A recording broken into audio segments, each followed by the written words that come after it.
at me and tell me what you see.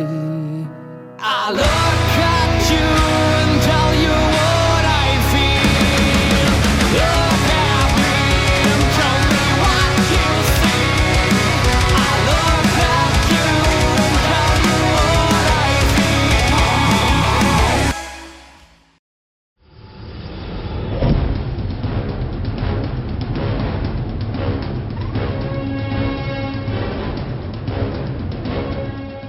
Welcome back. The Alien and Predator are both cult classic franchises spanning decades, with antagonists that are instantly recognisable and films that are infinitely quotable. However, they're like bricks and tomato sauce, great at what they do on their own, just don't really put them together, unless it's in a comic book, but that's kind of where the analogy falls down. Anyway, let's take a look at Aliens vs Predator.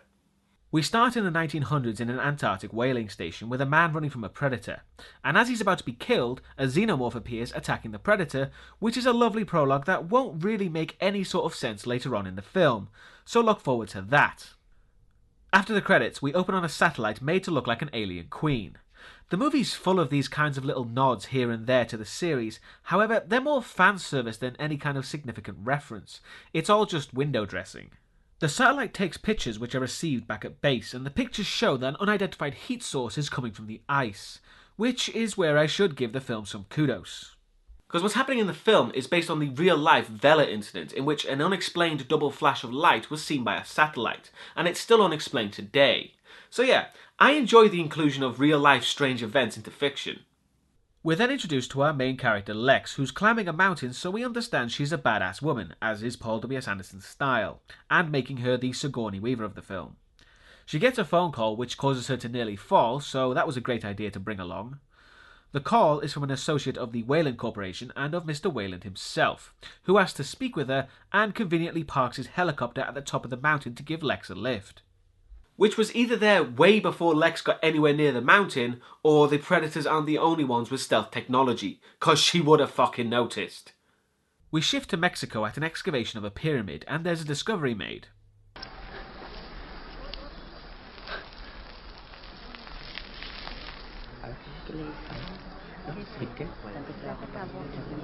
What does the bottle cap prove exactly?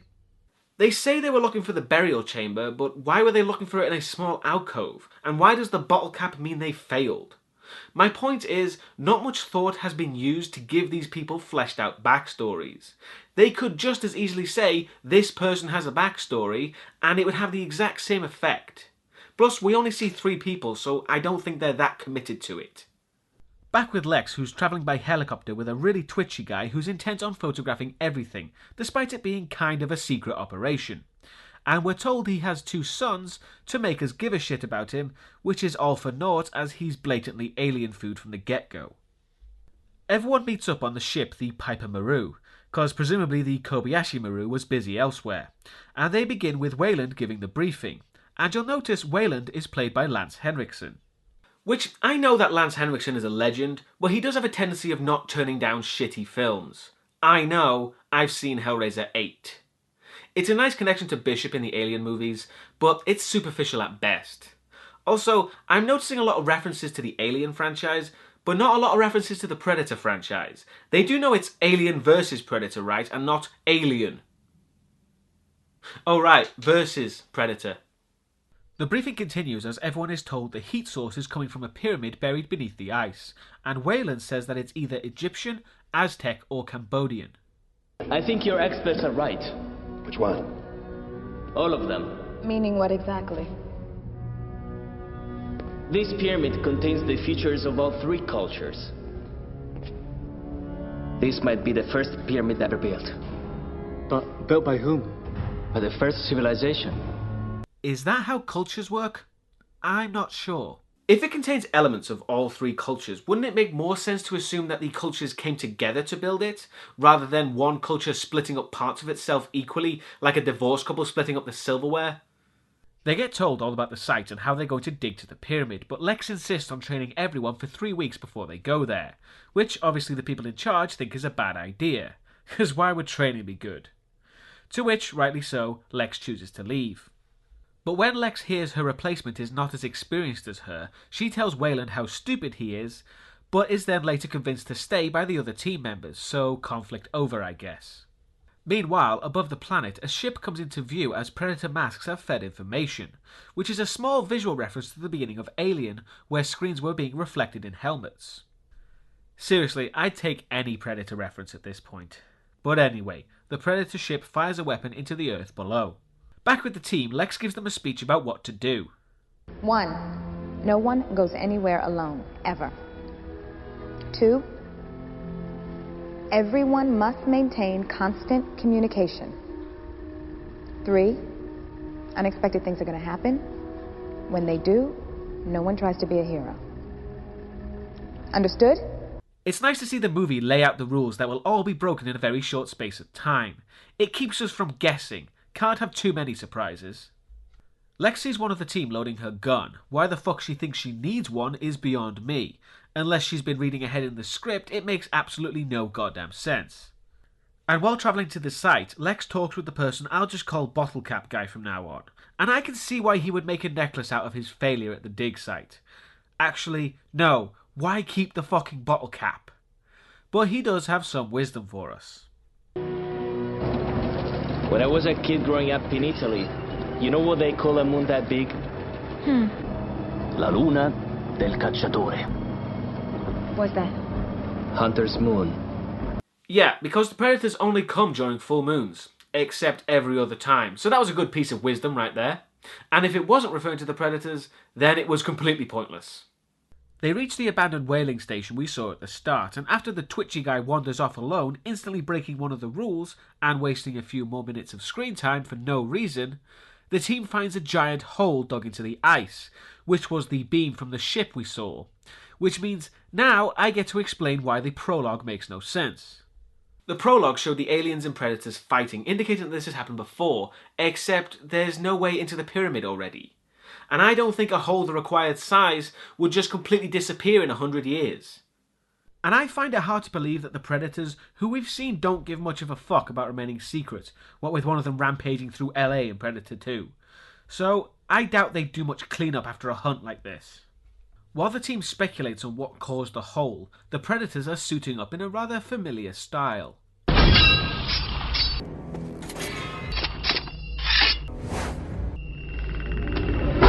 Can't quite put my finger on where I've seen that before. They get ready to go down the hole, and Lex sees Wayland using some kind of inhaler, realising he's very sick. Lex tells him a story about her father. My dad broke his leg 700 feet from the summit of Mount Rainier. He was like you. He wouldn't go back or let us stop. We reached the top, and he opened a bottle of champagne.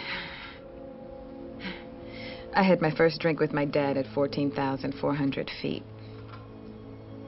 On the way down, he developed a blood clot in his leg that traveled to his lung.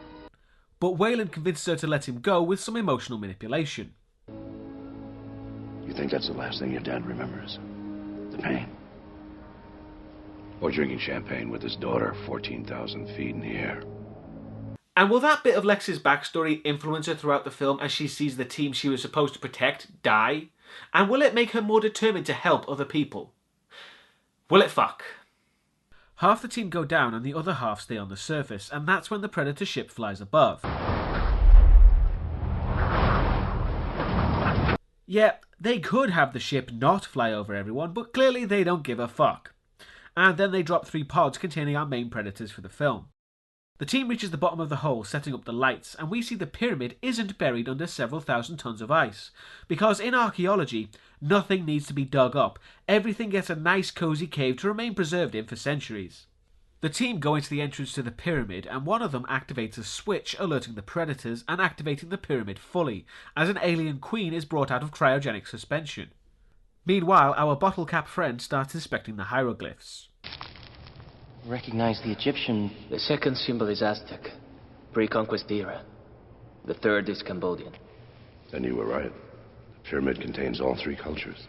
Yeah, again, languages don't work that way. 3 languages wouldn't mingle in a culture and then just get divided up equally. Clearly someone needed to do their research.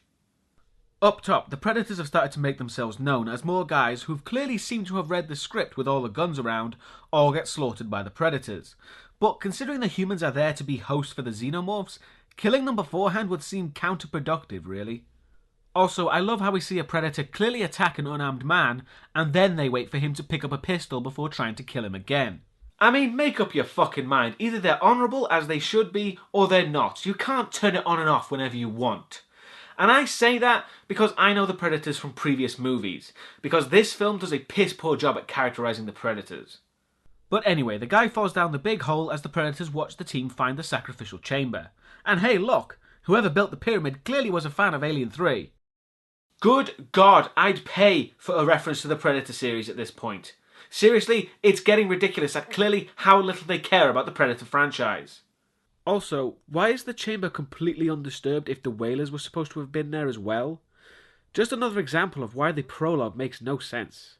And as they look around, at the bottom of the pyramid, the Queen has started to produce eggs, ready for our fodder. Oh sorry, I mean characters. Also, the guy who fell down the hole wakes up as the predators walk past, but then the guy dies anyway. Now what was the point of that exactly? Some kind of psych out to the audience? No, please, don't kill Nameless Guy number 3. I give so much of a shit about him. Either give these people real personalities, or use them to illustrate the danger with their deaths. Not pointless crap like that. The team moves on, but the security guy in charge designates the first to die. You, stay here. So you stay with him. Keep a team with you. Catalogue everything. Remember, we can't have too many surprises. That would be far too exciting. The team gets to the room below the sacrificial chamber and finds a sarcophagus with a combination lock on it. This is the long count. This is the Aztec calendar. So they decide to use the current date as the combination to open it, and that they should open it. Because, as we know, the Mayan calendar has never, in all of human history, had any kind of misinterpretation. Also, it's not the best combination when you just use the date. Clearly the predators should have been taught password security. They get the sarcophagus open to reveal what's inside are in fact predator plasma cannons. Lex tells them that they should leave for the night, and they take the guns with them. No! No! Don't touch them! Usually when in ancient pyramids these kinds of traps occur, but I love this asshole who's told the danger, stops, and then takes it anyway just to be a dick. So the trap is sprung and the pyramid's secondary function is activated as the predators realise the humans have their weapons. The room closes up on everyone in the pyramid, separating the teams, and then the eggs are released, which instantly do their thing.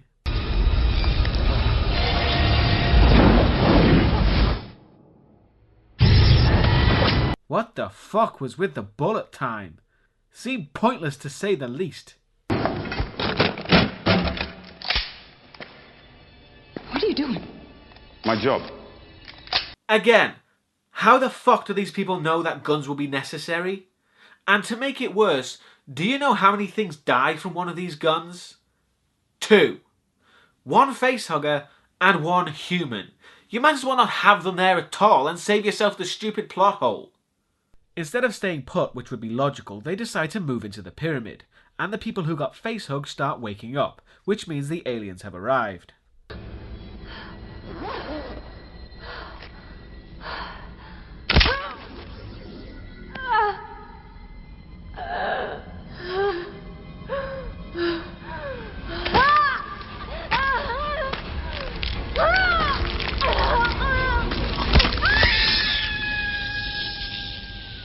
The team find more hieroglyphs, discovering that humans worship the predators, and speaking of which, the predators start picking off the group as they really want to get their plasma cannons back. But then, it's a case of to hell with stealth, as a predator is seen in the rafters.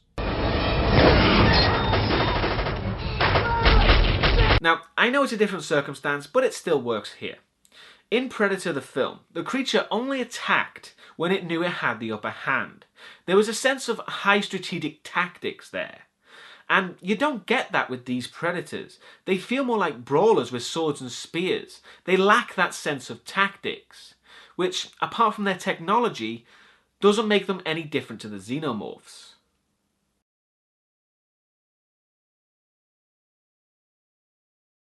The pyramid shifts again, separating even more of the team, and the twitchy guy is with one of the nameless team members. You're never getting out of this place. Have you got any children? Got a son. Yeah, I've got two. That means that we do not have the luxury of quitting. We're going to make it out of here. Yes, you hear that? They don't have the luxury of quitting. They're going to fight. They're going to survive. Oh, they're dead. Never mind. Okay, not literally. But for all intents and purposes, they are. I'm just saving you some time. Back with the other group, Bottle Cap Guy figures out the pyramid shifts every 10 minutes, allowing both groups to move on. And like I said, the twitchy guy and his friend find themselves in tiny corridors where they are pretty much immediately picked off by xenomorphs, and not a single gun was fired. The surviving group continue on, with Wayland giving Lex the plasma cannon because he's too weak to carry anything. And the Predator attacks again, firing a net at the security guy, trapping him, with it tightening, cutting into his skin.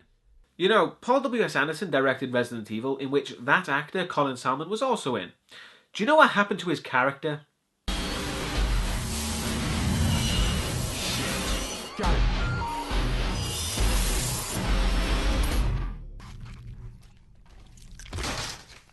Paul, why do you want to keep cubing this man?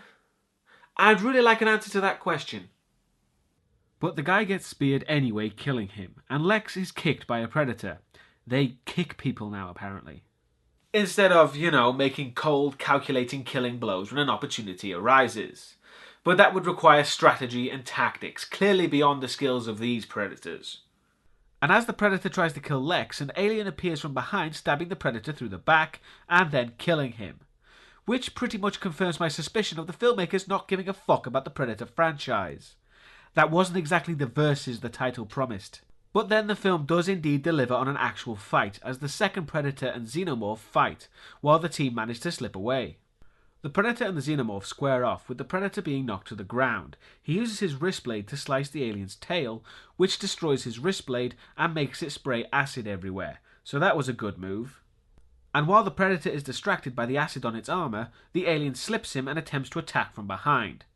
An alien being more strategic than a Predator. But the Predator fires a net, causing it to smash through the floor. The net doesn't hold it for long, however, as the acid blood just burns through. Which you'd think out of anything they owned, an acid-resistant net would be the first thing on the shopping list. It's just common goddamn sense. The alien gets free, and then that's another Predator dead.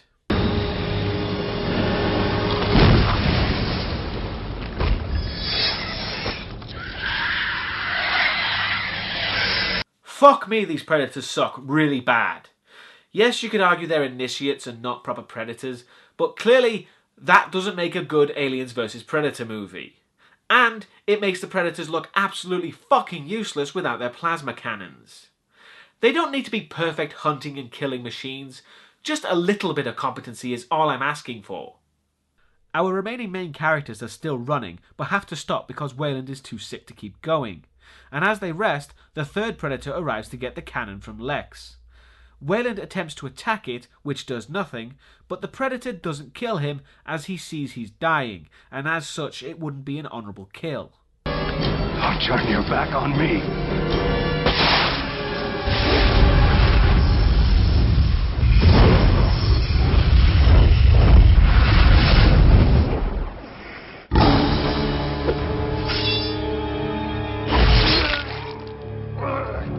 So, a sick person isn't an honourable kill, but if they mildly irritate you without doing much damage, you're gonna die, bitch. The pyramid shifts again, which allows Lex and the bottle cap guy to escape the Predator, as it attempts to throw a shuriken at them. Yeah, honour be damned, kill anyone, regardless of if they're a threat or even have a weapon. That's the Predator way, yeah? And then there's more bullet time.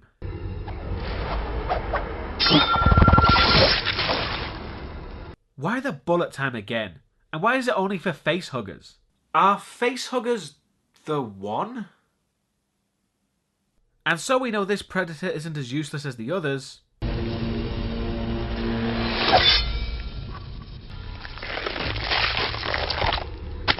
Yep, we got a badass over here. Well, he's a badass until he takes off his mask to place a mark on his forehead, and then a facehugger appears. They don't show the facehugger attached to the Predator's face. For some reason they want to keep that a secret. but all it does is make the Predator look stupid for allowing an alien to gestate and grow. Then we get the history of the Predators using humans to breed xenomorphs. It shows how everything was destroyed too, with the Predators getting overrun and using their self-destruct device. To which the bottle cap guy says, An entire civilization wiped out overnight. if the civilization was wiped out, how do you explain their previous statement? This might be the first pyramid ever built. But built by whom? By the first civilization. So apparently the first human civilization got wiped out and then spread out across the globe. Yeah, that makes sense. Meanwhile, the twitchy guy wakes up glued to the wall and we get a stupidly long scene of him trying to get the gun before the facehugger gets him, which he does and kills it successfully. But oh damn it, the room's full of eggs. Never mind. Oh shit. See, I told you the film was just wasting our time. And he won't get home to see his sons the film was eager to tell us about. See, I knew no one gave a shit. Back with our only survivors now, Lex decides to try and align themselves with the Predator by giving it the plasma cannon back. But I think that the enemy of my enemy is my friend thing is flawed because the Predators have been killing both aliens and humans indiscriminately. But it will work because of plot convenience. The pyramid shifts again, opening the way up, and because they want to find the Predator who's literally right next to them, they obviously move deeper into the pyramid. While moving, the xenomorphs show up, causing them to run and jump across a broken bridge. Bottle Cap Guy makes it, but Lex falls. The guy tries pulling her up, but that's when the xenomorphs take him, leaving Lex alone to pull herself up. Then the Predator appears, looking surprisingly creepy just standing there not moving. He's about to kill her, but she manages to get him to stop and gives him back the plasma cannon, just in time for the xenomorphs to attack. The Predator drops his spear and Lex uses it to kill the alien as it lunges for her. And then more show up, but the Predator uses the cannon and takes them all out easily, until they're recalled by the Queen.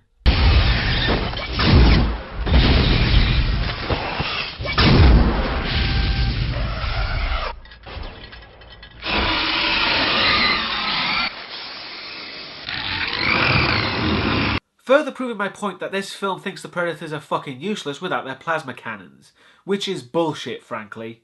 I just need to refer to Predator when the titular creature removed the cannon to fight Schwarzenegger.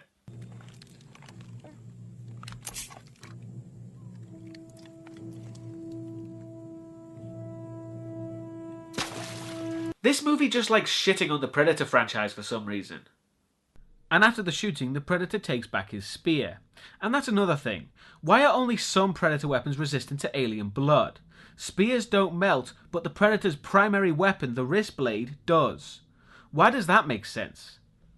The Predator walks away, but Lex gets him to take her with him, as he gives her some improvised weapons and armour, with a xenomorph skull which is acid resistant, and a spear made from the tail. And honestly, I do like that. It's the first bit of intelligence we've seen from the Predator. I just wish there was more of that sort of thing to show just how much the Predators know the xenomorphs inside and out. Back in the Queen's chamber, she gets the drones to start attacking her, causing her blood to splash on the chains. At the same time, Lex has found what remains of her crew, who are all now dead, which doesn't really affect her as much as it should, considering her speech about her father and how protective she was of her team. She takes a gun with her, and then she finds Bottle Cap Guy still alive, but the Predator sees he's already got a chestburster inside him. Which I gotta say was pretty damn quick. He was only gone like 10 minutes. I know the Predators did something to make the gestation quicker, but that was still pretty bloody quick. The film tries one last time to get us to care about other characters without much effort, as Lex decides to put the guy out of his misery, using her last bullet on him. But the chestburster survives, jumping out at the Predator, who just grabs it and snaps its neck. See, he's the badass. And the Queen then breaks free.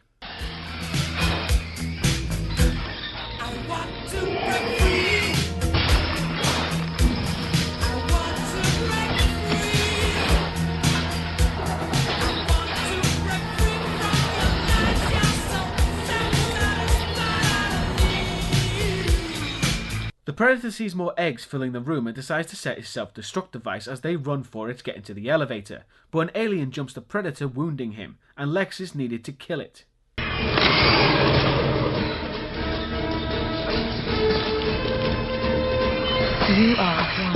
ugly mother.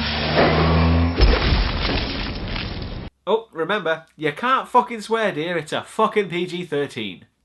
Lex and the Predator jump for the elevator as the bomb explodes, destroying the pyramid, which makes me wonder how the pyramid survived the first time after the civilization-ending explosion. They reach the surface running for it as the ice starts to collapse around them, but they do indeed manage to make it out alive, to which the Predator removes his mask to show his respect to Lex. And he looks...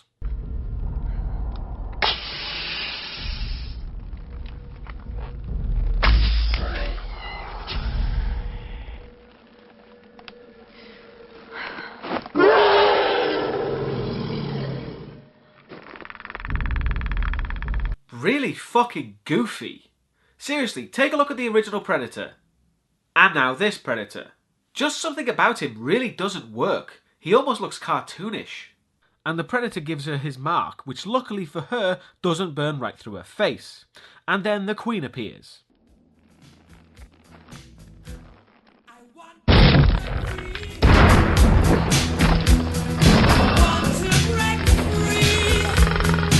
The Predator throws everything he's got at the Queen, doing significant damage until she just swats him away with her tail. And the Queen is about to skewer him, but Lex runs in, stabbing the Queen and causing her to crash into a building. Lex runs away, but the Queen catches up with her in no time.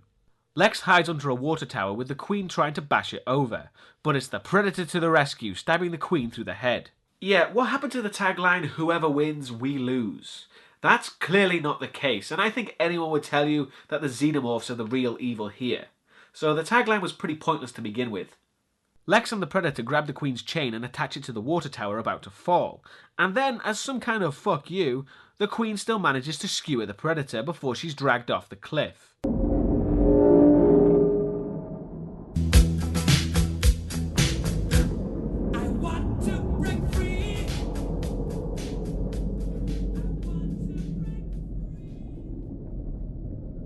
The Predator dies, but his buddies and the ship appear out of nowhere. So let's be honest here, the Predators wouldn't have let the aliens overrun what is one of their favourite hunting grounds. So there never really was any danger of them doing so. So all the death and sacrifice was basically just a hunting game for the Predators. And the lead Predator gives Lex a spear as a mark of her warrior status, and they take the dead Predator back to their ship. So Lex is left on her own to be stranded, freeze to death, or survive. I don't really care, frankly. And then another alien is given birth, but this alien has Predator features.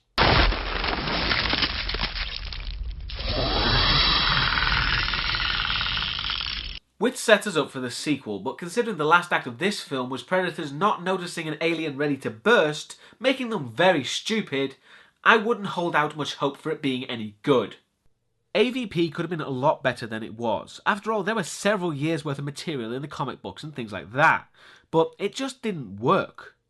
It doesn't help that the filmmakers clearly only gave a shit about the Alien franchise, and the film itself languished in development hell for years. But the biggest problem for me is that Alien and Predator are almost completely different genres. They have similar plots. Alien creature takes out a team of humans. But Alien is a sci-fi horror film, whereas Predator is a sci-fi action thriller. So I personally don't think the two genres can work together. And next week we'll be taking a look at Aliens vs Predator Requiem. It's never a good sign when a sequel adopts the RE word subtitle, Revelations, Resurrection, that sort of thing. But hey, it might be good. See you next time.